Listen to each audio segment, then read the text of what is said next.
Assalamualaikum viewers, how are you? Hope you all are fine. Today our topic is operations on set union of two sets. जैसे कि मैंने आपको पहले थोड़ा सा छोटा सा कॉन्सेप्ट बताया था यूनियन ऑफ टू सेट्स के बारे में, तो उससे रिलेटेड हमने काफ़ी एग्जांपल्स नहीं किए थे क्योंकि काफ़ी लोग जो होते हैं वो काफ़ी स्टूडेंट्स जो होते हैं चाहते हैं कि हमें टीचर एक से ज़्यादा एग्जांपल्स करवाएं ताकि उनका कॉन्सेप्ट क्लियर हो जाए। तो आज मैं आपके लिए यहाँ पर कुछ एग्जांपल्स लाई हूँ related to the union of two sets के।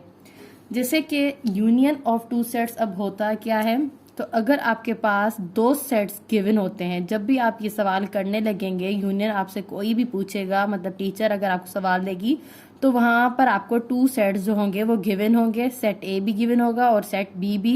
जरूरी नहीं है कि वहां पर सेट ए और बी भी हो, कभी सी भी हो सकता है, सेट सी डी हो सकता है, ई एफ, कोई भी सेट्स के नाम हो सकते हैं। ठीक है, यहाँ पर मैंने एग्जाम्पल्स में ए और बी उठा लिया है क्योंकि ये बहुत ही कॉमन यूज होता है।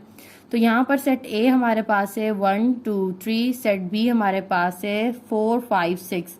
जैसे कि मैंने आपको यूनियन में पहले ही अपनी वीडियो में बता दिया है कि यूनियन में हम क्या करते हैं। यूनियन में हमने आपस में जमा करके तरतीब से लिखना होता है। ठीक है, तो अब यहाँ पर सबसे पहले, अब यहाँ पर ए लिखा हुआ है तो आप यहाँ पर ए के लिखेंगे, क्या है ए की वैल्यूज 1 2 3। तो यहाँ पर 1 2 और 3 लिखेंगे, फिर आप यहाँ पर यूनियन लिखेंगे, फिर आप बी की वैल्यू लिखेंगे। बी हमारे पास क्या है 4 5 एंड 6। जैसे कि मैंने आपको बताया है कि हम यूनियन में क्या करते हैं, यूनियन में दोनों सेट्स में हमने जो एलिमेंट्स दिए होते हैं उनको हमने तरतीब से लिखना होता है, और अगर कोई एलिमेंट रिपीट हो रहा हो तो उससे हमने दोबारा नहीं लिखना होता। ये हम नेक्स्ट एग्जाम्पल में समझ सकते हैं। ठीक है, अब यहाँ पर देखिए, यहाँ पर तो कोई भी चीज़ है वो रिपीट नहीं हो रही और दोनों ही सेट्स में दो डिफरेंट एलिमेंट्स हैं, तो आप इनको सिर्फ तरतीब से लिखें। अब यहाँ पर 1 से स्टार्टिंग है तो 1 देन 2 देन 3 4 5 एंड 6। ये हमारा इसका क्या हो गया, आंसर हो गया। ठीक है, अब एक और एग्जांपल यहाँ पर हम देख सकते हैं, जैसे कि यहाँ पर let a is equal to A B C और यहाँ पर b इज इक्वल टू है डी ई एफ। ठीक है, तो यहाँ पर भी हमारे पास दो सेट्स गिवन है और इन दोनों के बीच में हमने क्या फाइंड आउट करना है, हमने यूनियन बताना है। तो अब हम यूनियन में a यूनियन b लिखेंगे। तो सबसे पहले a सेट की वैल्यूज लिखें, वो है हमारे पास a b c d a b c, और यहाँ पर क्या लिखेंगे, बीच में यूनियन की साइन देंगे, फिर बी के लिखें डी ई एंड एफ। अब यहाँ पर हमारे पास क्या है, यहाँ पर दोनों सेट्स में हमने क्या करना है, तरतीब से लिखना है। तो यहाँ पर आप इनको तरतीब से लिखें। अब हम लिखेंगे ए बी सी डी ई और यहाँ पर लिखेंगे हम एफ। अगर यहाँ पर सपोज करें हम एग्जाम्पल उठा लेते हैं, एग्जाम्पल हम क्या उठाते हैं कि अगर हमारे पास यहाँ पर क्या होता है, यहाँ पर होता है a is equal to A B C D और यहाँ पर b हमारे पास क्या होता है डी ई एफ। ठीक है, अगर ये हम एक और एग्जाम्पल ले लेते हैं, तो अब यहाँ पर हमने एग्जाम्पल्स में क्या देख रहे हैं कि अब यहाँ पर ये मैंने एग्जाम्पल यहाँ पर आपको क्यों दिया है, यहाँ पर इसमें भी डी है और इसमें भी डी है। तो एक डी से रिलेटेड मतलब दोनों सेट में अगर कोई कॉमन एलिमेंट हुआ तो उससे रिलेटेड अगर हमें कोई सवाल मिल जाता है तो हम वो कैसे हल करते हैं, ए यूनियन बी। ठीक है, तो सबसे पहले आप ए के एलिमेंट्स लिखें ए बी सी डी और हम लिखेंगे यूनियन, फिर लिखेंगे डी ई एफ। तो यहाँ पर सिंपल हमने क्या करना है कि यहाँ पर अगर ये 2 दफ़ा डी है, मतलब सेट ए में भी है और सेट बी में भी है, तो हम डी 2 दफ़ा नहीं लिखेंगे। पहले हम जब तरतीब से लिखेंगे तो ए बी सी, अब डी ए वाला मैंने लिख दिया है, और अगर सेट बी में भी डी है तो हम डी दोबारा नहीं लिखेंगे, इसलिए एक ही दफ़ा हमने लिखना था। अब हम ई और एफ सिंपल ही लिख सकते हैं। अगर आपका क्वेश्चन ये आए कि अगर यहाँ पर सपोज दैट कि आपको ये कैसे मिला हुआ हो सवाल कि आपने बी यूनियन ए मालूम करना है, तो आप क्या करेंगे कि सबसे पहले आप बी के एलिमेंट्स लिखेंगे डी ई एफ, फिर लिखेंगे यूनियन, फिर लिखेंगे ए के। अब ए के एलिमेंट्स हमारे पास क्या है ए बी सी डी। अब यहाँ पर क्या है कि कि जैसे कि मैंने आपको यूनियन में पहले ही बात बहुत क्लियर कर दी है कि हमने तरतीब लिखनी है। अब जैसे अगर 1-2 का सवाल हो तो हमने वहाँ से 1 से लिखना होगा, अगर हमारे पास ABCD का हो तो वहाँ पर हमने क्या करना होगा, A से लेकर तरतीब देनी होगी। तो यहाँ पर अब हमारे पास मैटर नहीं कर रहा कि A वाला जो सेट है, मतलब जिसमें ABCD मौजूद है, अगर वो सेकंड सेट है और यहाँ पर कोई और सेट दिया गया है और हमें उनके बीच में यूनियन फाइंड करना है, तो आपने माइंड में यही चीज़ रखनी है कि आपने क्या करना है, तरतीब से लिखना है उनको। अब तरतीब वो कैसे आएगी, जब आप यहाँ पर क्या करेंगे, ए से ही स्टार्ट करेंगे, मतलब ABC। अब डी इसमें से लिखें। अब डी क्योंकि हम पहले लिख चुके हैं जैसे मैंने ऊपर आपको बताया, तो यहाँ पर हम डी फिर से रिपीट नहीं करेंगे, तो ये हमारा क्या हो जाएगा, आंसर हो जाएगा। ठीक है, अब यहाँ पर देखें एग्जाम्पल। अब यहाँ पर मैंने एग्जाम्पल्स के जो सेट हैं उनके नेम डिफरेंट लिए हैं, ताकि अगर आपको डिफरेंट नेम से रिलेटेड क्वेश्चंस मिलें तो आप तंग ना हो। ठीक है, अब यहाँ पर हमारे पास सेट जो है वो C है 2, 4, 6 और सेट D है हमारे पास 3, 5, 7। ठीक है, अब यहाँ पर दोनों सेट्स में अब क्या करना है, सबसे पहले तो आपने सिंपल ही C की वैल्यूज लिखनी है 2, 4, 6, फिर सेट बीच में यूनियन की साइन देनी है, फिर सेट D की वैल्यूज लिखनी है 3, 5 एंड 7।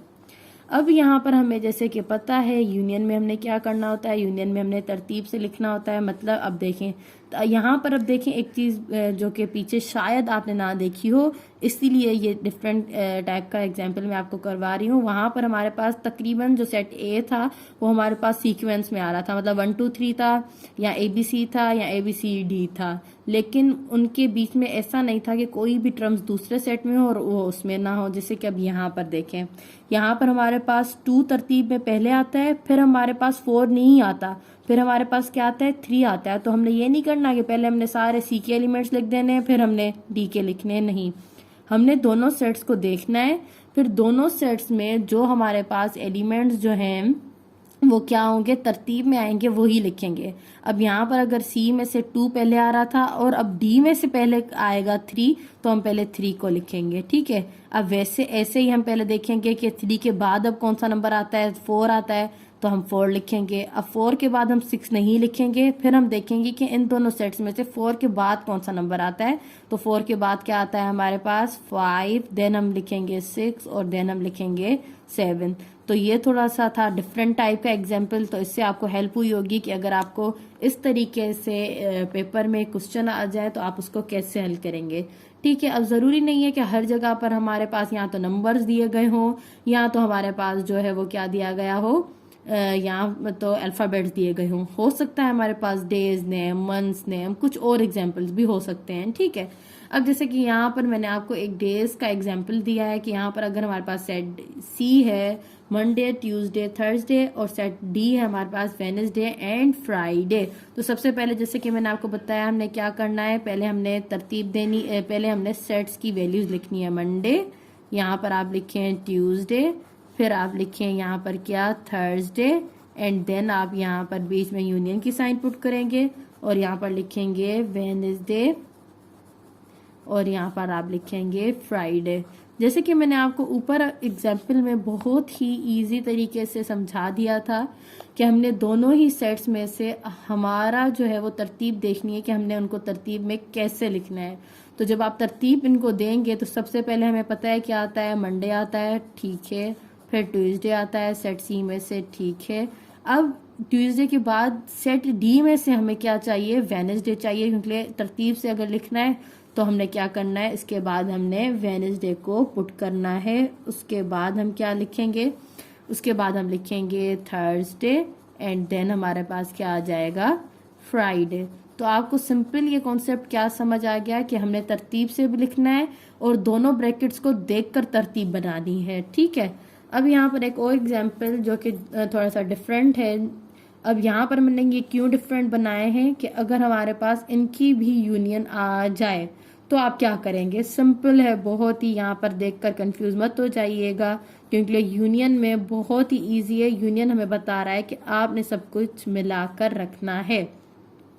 तो यहाँ पर अब आप जब मिलाएंगे तो आप सिंपल पहले क्या करेंगे, पहले सेट A की वैल्यू लिखेंगे वो है हमारे पास A E I O U।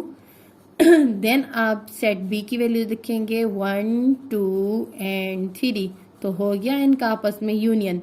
अब यूनियन में क्या था, हमने सिर्फ तरतीब से ही लिखना था, ठीक है। तो अब जाहिर सी बात है ये दोनों ही बिल्कुल अपोजिट हैं, तो ये नहीं कह सकते कि ये साथ हम रख ही नहीं सकते। जब हमने इनकी करनी ही यूनियन है तो बिल्कुल हम इन्हें यूनियन की वजह से लिख सकते हैं, सबको एक साथ लिख सकते हैं। पहले हम सेट ए की वैल्यूज लिखेंगे, देन हम सेट बी की वैल्यूज लिखेंगे, ठीक है। तो ये आपके डिफरेंट टाइप्स के जो थे वो एग्जाम्पल्स, होप कि आपको समझ आ गए होंगे और आपको बहुत हेल्प हुई होगी एग्जाम्पल से। आगे मेरी वीडियोस को देखने के लिए मेरे चैनल को सब्सक्राइब कीजिए। थैंक्स।